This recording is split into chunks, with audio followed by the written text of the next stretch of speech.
You're listening to the Phillip Jordan Show, talking SEC football and beyond.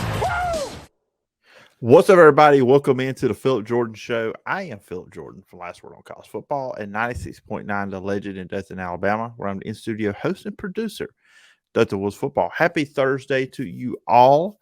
I hope everybody's had a great week so far. We're getting closer to the weekend. We are on the day of the Sweet 16 in the NCAA basketball tournament. We've got a fun show planned for you guys today. Some good football, college football conversation here on the show. I will be joined in just a few moments by Matt Stahl. He covers Missouri athletics over at the Columbia Tribune. So we will talk about Missouri. They have actually finished up their spring. So we will recap them, what went on during the spring, what's the big position battles, where's this program at going into year 4 with Eli Drinkowitz there with the Missouri Tigers. So we will talk with Matt about all that. And after that, I'll just go over a few things, talk about Auburn Pro Day, but a former MVP was there throwing balls. We'll talk about it as well, and kind of some comments from Hugh Freeze on the Auburn quarterback deal as well, and some other notes. And I'm actually going to pick some Sweet 16 games at the end. Hey, it's most of a football show, but hey, it is March Madness, so we are going to do all that. But before I do all that, let you guys can find me in the podcast. You can follow me on social media at PJordanSEC. The podcast is available on Apple Podcasts, Spotify, wherever you get your podcasts. If you're on Apple Podcasts, please follow, rate, and review. Leave a review. I will read it on a future edition of the show. You can watch the show over on the Phillip Jordan Media YouTube channel. So please subscribe, hit the bell for all the notifications, and leave a comment on the video, and I'll read it on a future edition of the show. You can always email me at sportstalkphillipjordan@gmail.com. You can read all my written work, as I said at the top, over at Last Word on College Football.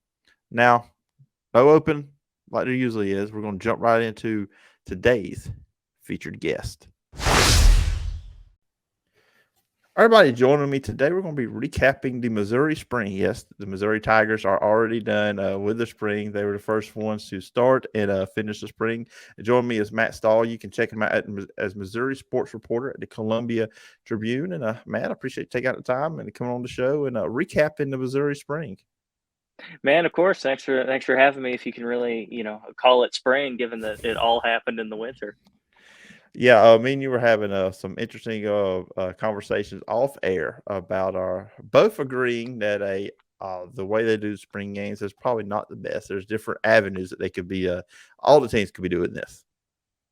No, yeah. I mean, I actively dislike the way that everybody currently does the spring game, just because it sort of de-emphasizes what you're trying to do with a spring game. If you're not paying attention to Missouri football right now, they canceled the traditional spring game, sort of had a scrimmage indoors because they were supposed to be first in the SEC to go on the spring game because Eli Drinkowitz likes to get it in all before spring break. But I mean, it was not even 20 degrees with the wind chill when we woke up Saturday morning. So you move it inside. You don't really get that game atmosphere. But are you really getting that game atmosphere anyway? Just playing your own team in your stadium. Sometimes the coach is on the field and some weird format. But what we were talking about was maybe start moving those bye games, having as just sort of an exhibition game in April. And I'm not the inventor of this idea. I think Nicole Auerbach was the first one I saw say it first, but do something like that, have a real game day, and let's have a lot more fun with this. Otherwise, just have a regular practice and have a baseball weekend. I don't know. Yeah, I'll be with you that. I'll say it off air. I wish Auburn, Alabama would play Troy, South Alabama, and UAB, maybe mix them in there. And also, if you're going to play each other, here's been all thing, because some teams play, it's obviously just the way it's set up, the first ones versus the twos and vice versa, both sides. I remember at one time under Mark Richt, Georgia would actually draft a team. You would have a captain, and then it was more even and then sometimes you can go into it, okay, this feels more like a real game. I agree with you. A lot of them don't. It's basically a glorified practice when you really look at it. Yeah, exactly. And I think Missouri may have done that last year where they drafted a team and the whole deal. I don't know. It's just there's no real incentive for players. I mean, it's like the Pro Bowl in a way, right? Like there's Mhm. no real incentive for players to sort of give it everything in that game because like you don't want to blow out a knee in the spring game over nothing. Like it's and I mean the moment one player gets hurt, like it completely wasn't worth having a spring game at that point. Mhm. I think I've even seen somewhere in the second half a guy gets hurt, and then the head coach is like, "Okay, we're done. That's the end of the spring game. We're out of here. I don't care about our TV obligations on our TV window we got to do here." But you were there on Saturday. Just thoughts reading off your article about the Missouri spring games. It was very dominant on the defense side of the ball. Yeah, and I mean, it's kind of expected to be that way. Obviously, Eli Drinkwitz isn't going to be calling plays, running the offense completely anymore. He brought in Kirby Moore from Fresno State, brother of a guy I thought was for sure going to be the next great NFL quarterback, Kellen Moore. That didn't happen. But yeah, they're adjusting the offense a little bit. Everybody's kind of learning a new system. Over on defense is obviously Blake Baker's second year as defensive coordinator. And I mean, they were unexpectedly really good last year and just returned so much talent that just like naturally the defense is going to be really pretty far ahead. And I mean, you kind of saw it, some good stuff from the usual suspects out there, especially. I mean, Chris Abrams-Drain looked good. Darian Robinson looked good. Ennis Rakestraw, all those guys. On the defense, you talk about Blake Baker, defense coordinator. Really, a jump up last season with what they were. They were fourth in the SEC total defense, fourth against the run, and did really well in a lot of games last year. I mean, I know there was a lot of close losses for Missouri. It was like, okay, if I want to watch a good game this week in SEC, let me go find the Missouri game because it seemed like most weeks that was a lock. It was going to be close. But looking at what they have on defense, is it fair to say, and for me, as a guy here in Alabama, looking at Missouri, maybe the biggest question is who's going to be the pass rusher after losing some guys off last year's team? Yeah, a little bit. They defensive end, Isaiah McGuire's gone. That's a big loss. Trajan Jeffcoat hit the portal. He's at Arkansas now. So the Walker brothers, Arden and Johnny, are going to have to be like they're going to have to take a step up. And then Darius Robinson, who was a really, really solid defensive tackle for him last year and considered actually leaving for the NFL draft where he probably would have been taken. He's coming back and they're going to be splitting time with him outside. So he's going to be out there. And then obviously you still got Tyron Hopper coming from linebacker, and he's tricky to deal with for just about anybody. Yeah, I was looking at that, just his numbers and, just everything with this team, just having linebackers there that have playing experience. And I look at they've got 8 returners on defense that had over 400 snaps last season, too, as well. So, really look at Missouri. They should be one of the better defenses in the conference. And that's always big. You got to keep guys out of the end zone with all these offenses. The star position, I know Martez Manuel, that was another big player they lost from last year. How's that looking for them? That was the whole new deal last year that I think helped make that defense a lot better. Blake Baker came in. He got rid of a safety, and he got rid of a nickel cornerback. I'm sorry, and comes in, and Martez Manuel plays that spot. He's gone, heading, I guess, leaving to the for the NFL draft. We'll see if he actually gets taken there. But it's going to be, I think it's kind of up for, I guess, debate on that one. Who's going to sort of take over that spot for him? But Dalen Carnell played in that spot a little bit last year, and you'd look at his numbers, right? Like you'd watch him in a game and it'd be like, oh, he grabs an interception, he recovers a fumble, he's kind of all over the place making the tackle, and then you look at his numbers, and be like, man, he like actually didn't play very much. He got 10 snaps, and it felt like he was playing the ball on all 10 of them. So I think the future really looks bright for him there. And that's probably what I would expect. We'll see who kind of falls in behind him there. So over on the offensive side of the ball, which that's what everybody always wants to look at when we go through the spring, is okay, what's the offense like? What's the offense doing?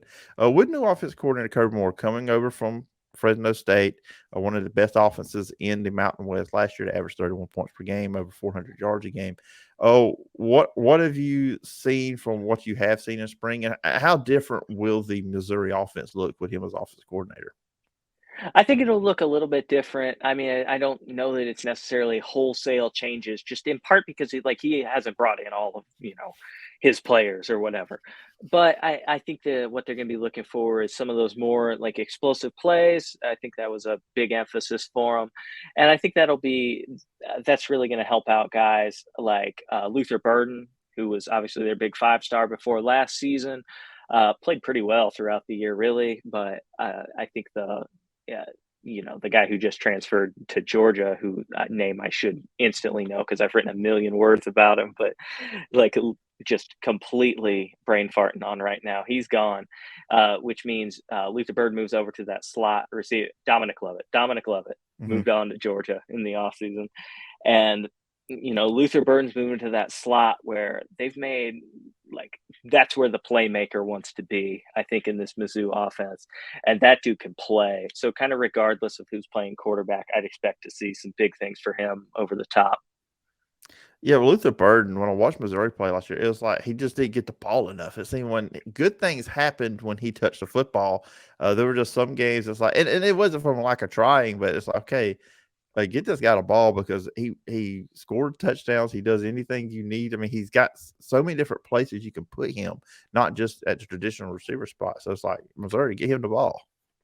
Yeah, and it was one of those things where it's like, yeah, they'd try, and it came back to what I think was their main offensive issue last season, and probably their biggest offensive question this season is offensive line. Like, you can send Luther Burden deep all you want, but if the quarterback's only got half a second to throw, what are you going to do? Like, it's not play's not going to work, and if you try to run him on an end around and you just straight up don't block for it, what are you going to do? Okay.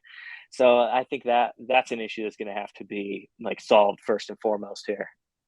Let's talk about quarterback. Brady Cooks was not participating. He was still dealing with an injury. He was a starter last year.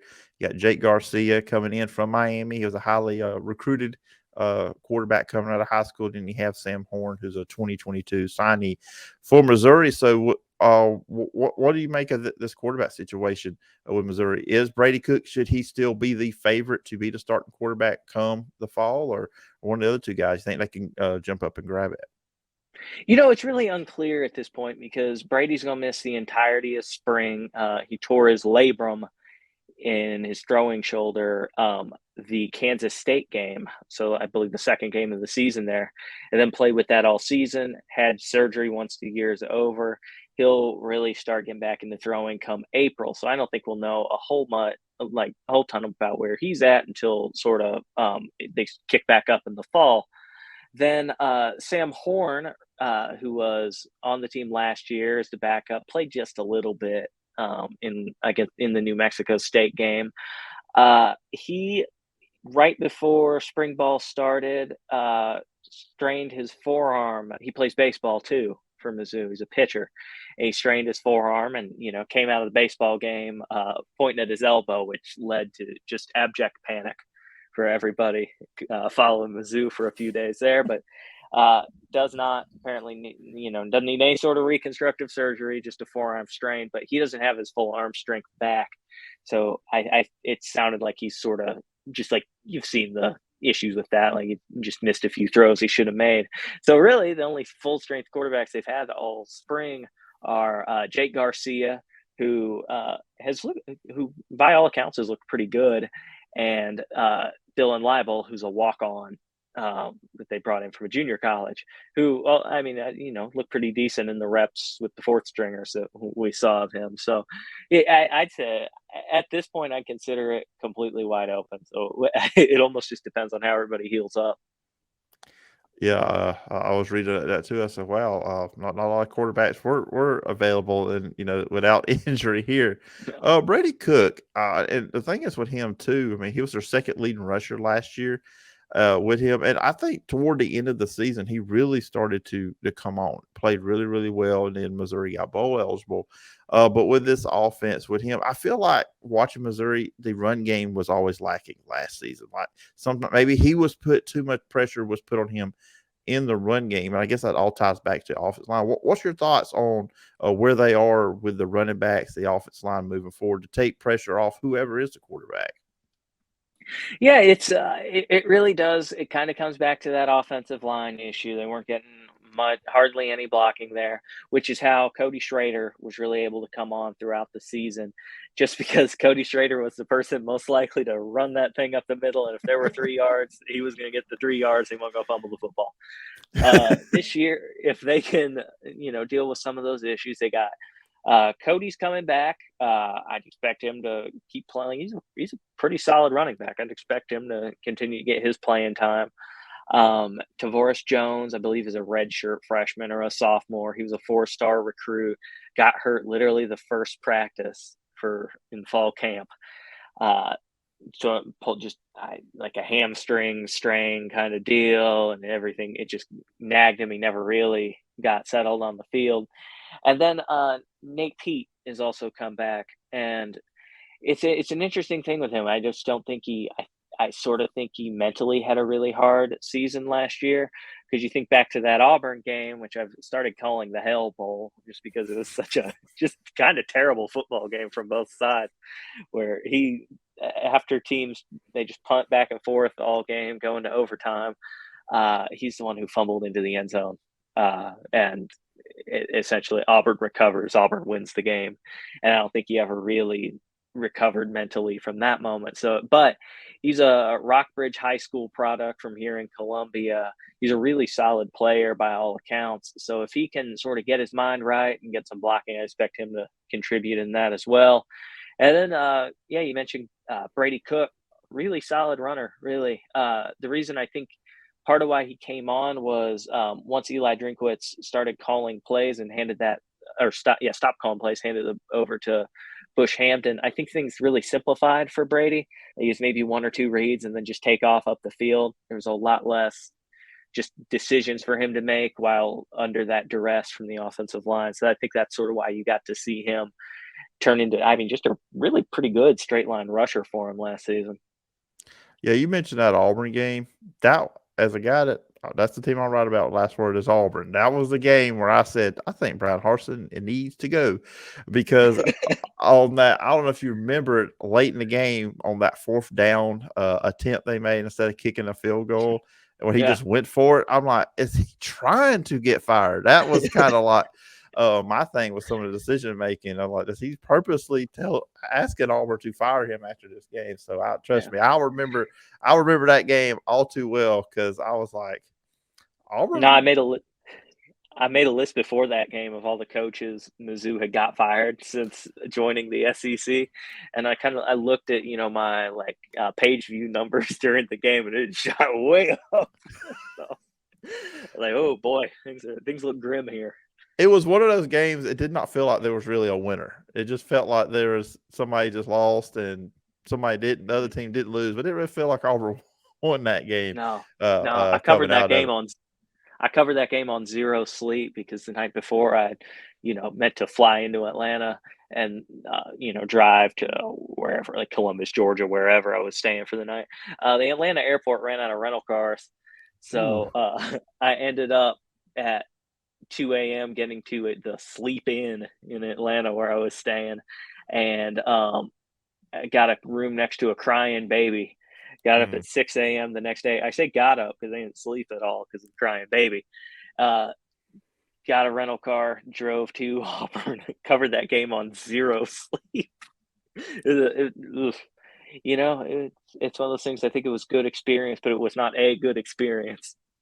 Well, at least it was an 11 o'clock game, and you got that out of the way early, and then you had the rest of you after that. Looking at Missouri program. Under Eli Drinkwitz, they have not had a winning record. 5-5 in 2020, then back-to-back 6-7 seasons. So going into year 4, feel like there's any pressure on Drinkwitz going in? What's the state of the program in your opinion? Yeah, I think there's pressure. I don't necessarily. I mean, I don't think there's any pressure on Eli Drinkwitz to turn this thing into like Georgia next season, or even like where Tennessee's at. But I think the end goal for him at Missouri needs to be sort of turn it into. Everybody talks about what Gary Pinkel had built during his time at Mizzou, where it was a pretty consistent 8-game kind of winner, go to some decent bowl games, occasionally surprise some people.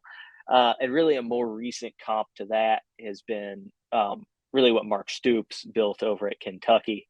I think is the closest to what they'd like to be, and that's in the SEC.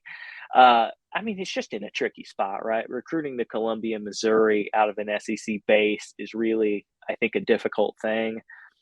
I think more than a lot of teams, they really stand to benefit from getting rid of the divisional system where they don't have to go play Georgia every year, and getting to where maybe they're playing more games in Texas and Oklahoma and some of those places that's just a little closer for them to recruit.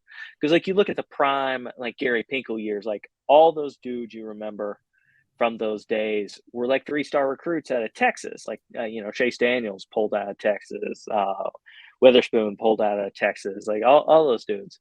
And, they've not really been able to get that back, just not playing games there. And I think having Texas in the league, playing Texas A&M more often, playing Oklahoma, I think that's going to matter a little bit for them. But yeah, in the immediate sense, I think the goal for Eli Drinkwitz this season needs to be, like, don't be like worrying the last week of the season if you're going to make the Gasparilla Bowl or something. Go. I think 8 wins regular season is probably a reasonable goal, and then go see if you can pull a 9th out of your bowl game. Yeah, because that's kind of where I was going to ask you, like, and also like when you look at them in the East, where they're at now, which you like the looks that's going to be gone after here when Texas, Yeah. Oklahoma get into the conference, but you got Georgia, Tennessee, and then you got Kentucky, so it does seem feasible. Like you could see Missouri finish in that 4th spot in the SEC East upcoming season. Yeah, those Kentucky games have always just kind of been rock fights in the last few years. I mean, Mizzou lost that one this year on the weirdest. I mean, I think it was technically the right call. It was the weirdest thing in the world where the ball gets snapped over the punter's head, and then he tries to like sneak a punt out, and as he's getting tackled, but since he was still technically in the tackle box, it's a roughing the kicker penalty, and gives Kentucky essentially the win I there. remember that. Yeah, it was you see some weird things when you cover Missouri football, is what I learned last season. But yeah, then they seem to have really had Shane Beamer's number and South Carolina's number over there. So you get those, grab a few more throughout the year. You'd like to beat Kansas State in that rematch. I mean, they got South Dakota, Middle Tennessee State on the schedule. Like I think 8 games is probably a really feasible goal for them, especially. I mean, you got to go win the ones you should. Like you got to go beat Vanderbilt. Yeah, that's always the key with Vanderbilt. Knocked off some folks last season, so that was the surprise going them going 5-7. But anyways, man, I'm looking forward to it. It'll be fun to see what's going to go down with Missouri. We'll keep an eye on that quarterback situation between now and when the season does get here in the fall. But I do appreciate you taking time out and coming on the show and recapping Missouri spring, breaking down the Tigers. But if the listener and viewers want to check you out, where can they find you and all the work you're doing? Yeah, all my work is over at the Columbia Tribune, columbiatribune.com. And you can find me on Twitter at Matt Stahl, STAHL97. All right. Sounds good, Matt. Once again, I appreciate the time, and I hope we can do this again sometime down the road. Oh, anytime you want. Thanks a lot. All right. Once again, thanks to Matt Stahl for coming on this edition of the Phillip Jordan Show to talk about the Missouri Tigers. Appreciate Matt taking out that time. Look forward to talking to him again sometime down the road about the Missouri Tigers and just maybe towards closer to the season. During the season, we'll see. But great conversation there with Matt. Go follow him and all the great covers he has of Missouri athletics. So, not a lot of stuff I'm going to get to here in the closing thing, which kind of different show today. Not doing the open at the beginning and then here at the end, just a few items. Usually I pick one topic here and then one topic start. I'll throw you some curveballs every now and then here on the show. So just a couple topics we're going to jump into. I'm going to pick some Sweet 16 games and some other sporting events going on this weekend. But something that caught my eye, and I almost used this as the open, but I'll just throw this in here at the end in this one segment, quickly get through here and head off for the weekend. But Auburn held their pro day this week, and very interesting stuff there. And it's nothing has to do with the current players from last year's team. It is a player that was a 2015 NFL MVP, and the big news with this was obviously Cam Newton. Everybody was talking about Cam Newton because if you did not see it, Cam Newton did throw at the Auburn Pro Day. He did not play in 2022 in the National Football League. He did play a little bit with the Panthers in 2021, went 0-5 as a starter. The Patriots did cut him before the start of the regular season in 2021. Played the full season in 2020 with New England. 2010 Heisman winner at Auburn and the Gus Malzahn National Championship. He is 33 years old. 2015 NFL MVP. He was invited by younger brother Kalen Newton, who was converted to receiver. He threw 30 passes overall, including to Cedric Jackson as well. Look at Cedric Jackson, too, NFL draft hopeful. 2022, 16 catches, 217 yards, and 0 touchdowns. Now 2021, better year, 40 catches, 527 yards, and 1 touchdown. But just kind of looking at all of this, it is quite interesting with the Cam Newton of it all.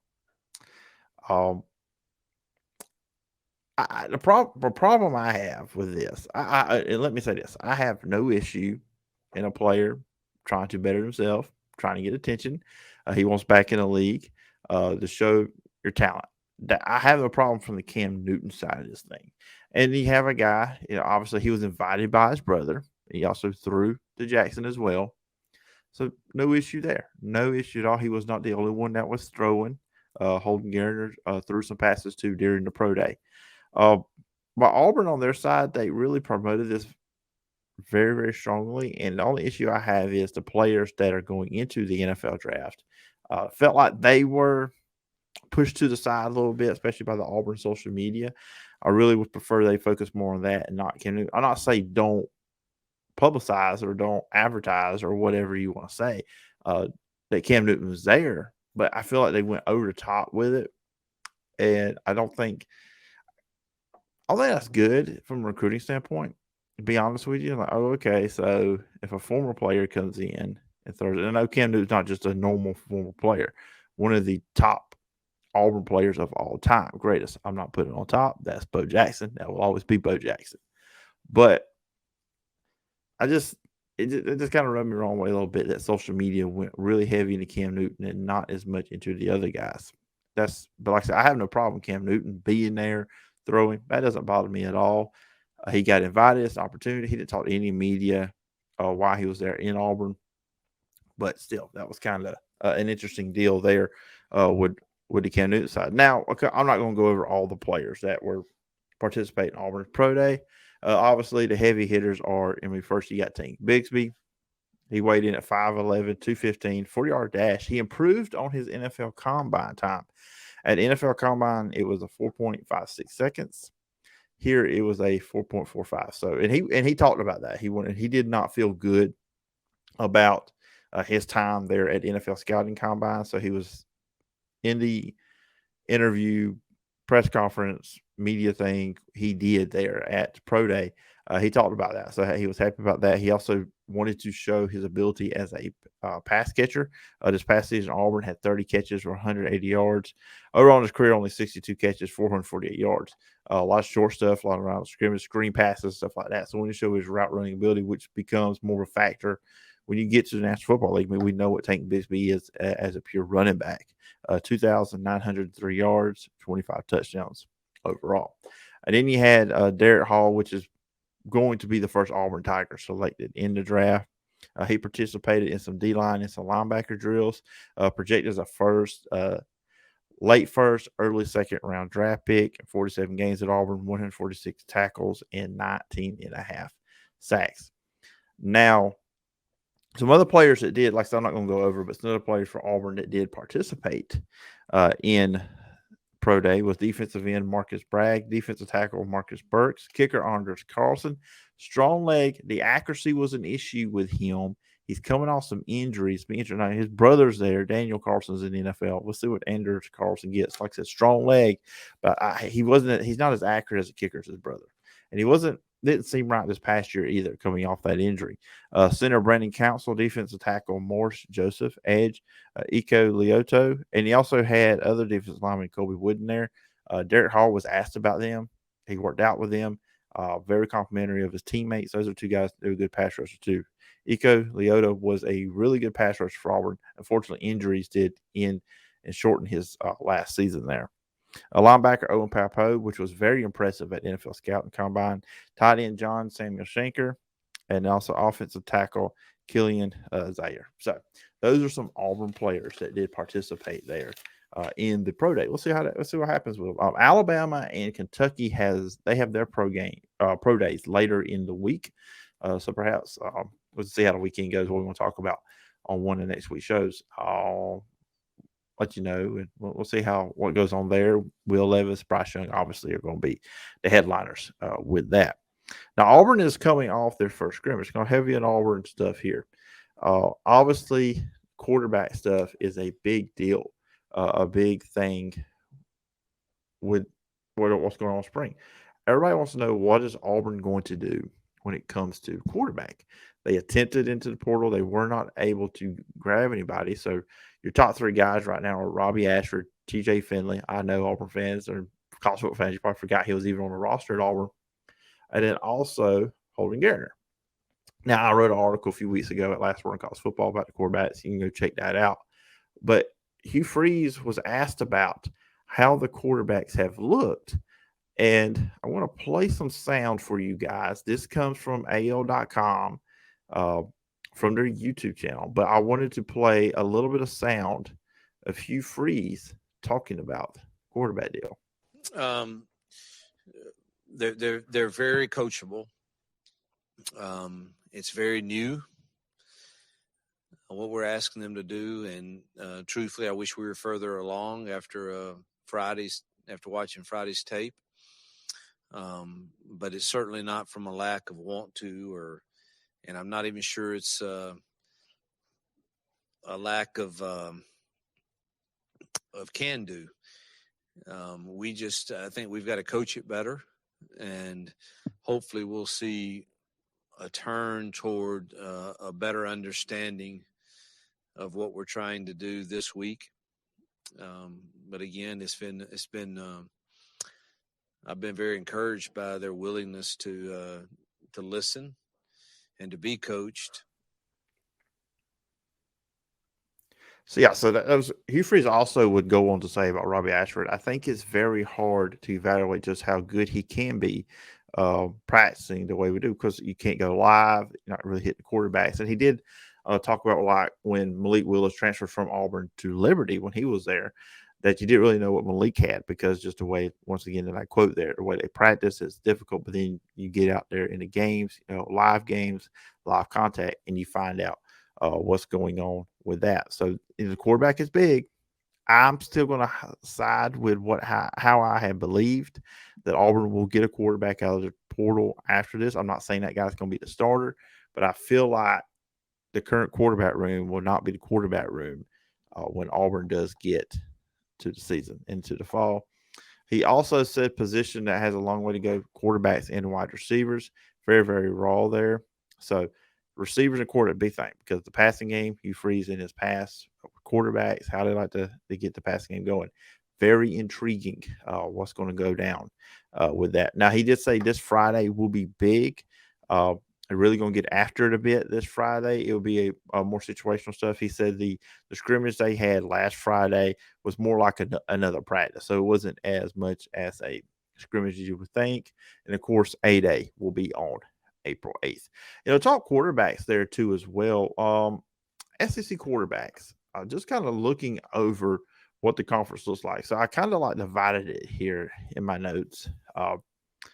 First, let's look at the battles. Who are some teams that have some quarterback battles going on? You have Alabama, Jalen Milroe, and Ty Simpson. I have said from the start too on this, I think Ty Simpson is going to be the quarterback because I think he fits more the Tommy Rees style quarterback. I don't think Jalen Milroe fits the mold. That's been my take on that one. Of course, we just mentioned Auburn with Robbie Ashford, TJ Finley, and Holden Gardner. LSU, now some people probably will yell at me about this with Jaden Daniels and Garrett Nussmeier. I feel like that is a competition, especially Jaden Daniels doesn't take a step, but Garrett Nussmeier does. That's just kind of, I know some people say, well, no, Jaden Daniels should be the guy. I just feel like that's a battle. I just feel like that's a battle. Ole Miss is interesting. Spencer Sanders, Jackson Dart, and Walker Howard. Spencer Sanders is one of the guys that Auburn was talking about getting, and it's really kind of surprised you. Walker Howard coming over from LSU. You got Jackson Dart, who started quarterback last year. Like I said, Spencer Sanders coming in from Oklahoma State. I think Spencer Sanders is going to be the quarterback. I don't think he comes to Ole Miss if he was not. I would say Lane Kiffin guaranteed. Lane Kiffin wants competition, but I don't think he comes to Ole Miss thinking, "Oh, I'm going to back up Jackson Dart." I'm going to say this. I'm going to say it again. I said it back when this happened months ago. I think Jackson Dart transfers after spring. I think your quarterbacks will be Spencer Sanders will be your quarterback in 2023, and in 2024, Walker Howard will be your Ole Miss starting quarterback. Georgia, I talked about this on Tuesday, when I broke down Georgia, kind of looked at them with Carson Beck, Brock Vandagriff, and Gunnar Stockton. I think those are your quarterbacks. Carson Beck's probably the lead guy. Go listen to Tuesday's podcast to kind of get more in tune with what I had to say there. And then Missouri, as we just talked about with Matt, Brady Cook and Jay Garcia. We'll see how that one goes. Of course, Cook did not play in the spring, practice in the spring, participate because of an injury. Then we look at the teams that are solid at quarterback: Arkansas, KJ Jefferson; Mississippi State, Will Anderson. You got Texas A&M, Connor Weaver. I really was impressed by him at the end of last season, the freshman. He really showed some things that he can do under Bobby Petrino as the offensive coordinator. Now, some people say, well, Florida, why don't you have them on there on your quarterback battles? Because I think it's plain as day that Graham Mertz is going to be starting quarterback for Florida Gators. That turnover machine that he is. Devin Leary at Kentucky coming over from NC State. Then you got Spencer Rattler coming back for South Carolina. Joe Milton stepping in for Tennessee, and A.J. Swan is back there for Vanderbilt. So quarterback is kind of interesting. You got like a half of the league has got some competitions trying to figure out who the guy is, and then you've got some established guys coming. You got some guys that have starting experience coming over from other programs, like with Graham Mertz, Devin Leary. You got Joe Milton, the guy that was starting quarterback the year before. He lost it to Hendon Hooker. Now he will be the starter again. So that's some interesting stuff with the way the SEC lays out when it comes to the quarterback position. All right, so we mostly talk football here, right? I mean, that's what we do mostly on this show, but I am a college basketball fan. I love the tournaments. One of my favorite things of the year. I take vacation from my day job to watch it every single year, the first week of it. So I wanted to just kind of look at some, and okay, I admit this, I watched the XFL too. And I'm just a degenerate. I want to pick some games. I just hadn't done that in a while. So we're going to pick some Sweet 16 XFL games. If you are of the betting mind, I wouldn't go with my bets. But anyways, let's hop into it. And let's do the Sweet 16 first. And if you're watching on YouTube, I'm going to throw the bracket up there on the screen as well. So we'll jump through Thursday, Friday on here. So the East region. First up, we got Michigan State and Kansas State playing at 5:30 on Thursday. Mississippi State. I'm used to MSU. I'm sorry, I'm an SEC guy. Michigan State. I like Kansas State here in this one, and then FAU and Tennessee play after that. Tennessee's a 5. I like Tennessee here. So in the Elite 8, I like it to be Tennessee versus Kansas State, and I'll go ahead and call it. I believe Kansas State will come out of that region and make it to the Final Four. Now, looking at the West, you have Arkansas playing UConn. You know what? I may be SEC home here. I'm going to go with Arkansas. I originally was going to go UConn, but I'm going to go Arkansas here. And then Gonzaga and UCLA in the 2-3 matchup there. I'm a Drew Timmy guy. I'm going to roll with it. I am going to pick Gonzaga. So I have Arkansas and Gonzaga playing each other in the Elite Eight on Saturday. And then I am going to go with Gonzaga to get to the Final Four. Now, on Friday, we're going to jump into the South. San Diego State playing Alabama. I like Alabama. This one be very physical. San Diego State likes to get physical, but I'm going to go to Alabama just because of their talent. They are 7.5-point favorite. Princeton will play Creighton. I'm going to go with Creighton here. I think either team here is going to have a hard time with Alabama, and Alabama will make it to the Final Four. Yes, they will come out, and they will go to the Final Four. And then finally, in the Midwest, Miami will play Houston. I like Houston. That's one of my – so I'll be honest with you. I couldn't decide between Alabama and Houston going into the tournament, so I made 2 brackets. So one I got Alabama, one I got Houston. I'm going to go with Houston, and I'm going to Texas beating Xavier. So we'll have a Houston and Texas matchup in the Elite Eight, and I do believe Houston will win that. So your Final Four matchups for me will be Houston versus Gonzaga and Alabama versus Kansas State. So, hey, Kansas State and Alabama get together again. They got together in bowl season. And just for kicks, I am going to pick some XFL games real quickly here. I'm trying to, well, obviously a lot of people didn't watch XFL this past weekend, but my picks for that on Saturday, you'll have Seattle 3-2 at 0-5 Orlando, 12 o'clock ABC. Seattle is a 9.5-point favorite there, a 42.5 over under. I'm going to take the under on that one. Seattle wins. They cover, but they win. That's only a 1 possession. 9 points is only a 1 possession game in the XFL because of the 3-point conversion. St. Louis 3-2 will be at Vegas at 1-4, 6 o'clock FX. St. Louis is a 3-point favorite. They've won a lot of close games. Both losses are to DC, who's undefeated. 44.5 points is the over-under. I'm going to take the under once again. I think it's close, but I'm going to go with St. Louis to win this one. Like I said, a very close game. Then on Sunday, one game, 1-4 San Antonio at 3-2 Arlington. These two just played this past week. Why you scheduled the 2 teams playing each other back-to-back weeks, I don't know. It was a rock fight when they played, with Arlington winning 12-10. 2 o'clock ABC. Arlington is a 3-point favorite here. 33 on the over-under. I think they barely get over. I'm going to give them this. I don't think they do. But they could. I don't know. This is going to be another rock fight, low-scoring game. But I think San Antonio will figure it out. It's low-scoring. Whoever turns the ball over more is going to lose it. And then the big game for this week in the XFL, Houston at DC. Brandon Silver, former quarterback. They are 4-1. DC is 5-0. Houston had their first loss last week against Seattle. They struggled on offense. DC plays good defense. They can run the ball with their 2 quarterback system, Jordan Tiamu and De'Aaron King. I think DC is going to continue their winning ways and go to 6-0. This is Monday night, ESPN2, 6 o'clock. The over-under is 42. I don't think it goes over there either. I think this is actually a relatively low-scoring game, but DC comes out on top. All right, guys, that's going to do it for this edition of the Phillip Jordan Show. Thank you for checking it out. I was doing 1 show a week. We may do 2 a week. There may be sometimes I do 1. I haven't even locked in guests for next week, but just stay tuned. For sure, Tuesdays. If we do 2, Thursdays will also be another one for you. But I'm going to get out of here. Remember, you can follow the podcast on all your favorite podcast platforms. Check us out on YouTube. That's the important thing. Please subscribe, rate, and review to the podcast on our podcast. Hit the subscribe button on YouTube. Hit the bell for notifications on the Phillip Jordan Media YouTube channel, and leave a comment on the video. I'll read that on future edition as well. You can follow me on social media at PJordanSEC. You can email me at sports.phillipjordan@gmail.com and check out all my written work over at Last Word on college football. Hope everybody has a great weekend. Till next time. Bye-bye.